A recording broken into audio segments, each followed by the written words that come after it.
So if you're like me and you watch loads of videos on new gear and you just don't know when the right time is to upgrade, I'm going to go through my buying process and why I spent $3,000 on this MacBook Pro.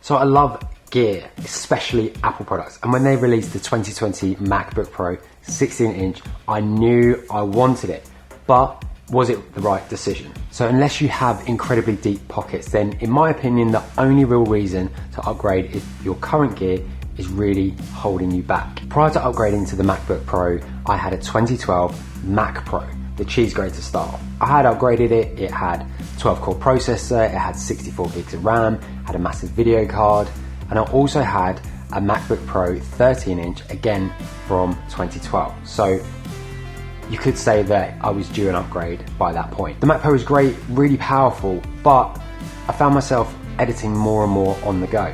So I'd take my MacBook Pro from 2012 and I would try and edit 4K. I pretty much shoot everything in 4K now, and it was just impossible. It just would not have it unless I would spend half the day rendering. So what I decided to do was to get rid of both of them and buy the new MacBook Pro 16-inch. So I went for the 2.3 gigahertz i9 processor with the 16 gigs of RAM and 4 gig dedicated video card.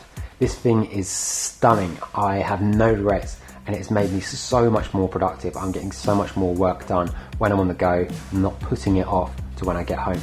So that was a clear case of my current equipment holding me back, and I'm actually more productive. But could you say the same for a camera? I'd love a new camera, but the GH5 does everything that I need. It produces great images. It's just little niggles that actually another camera would solve for me, and it isn't really that much of a pain point currently to upgrade.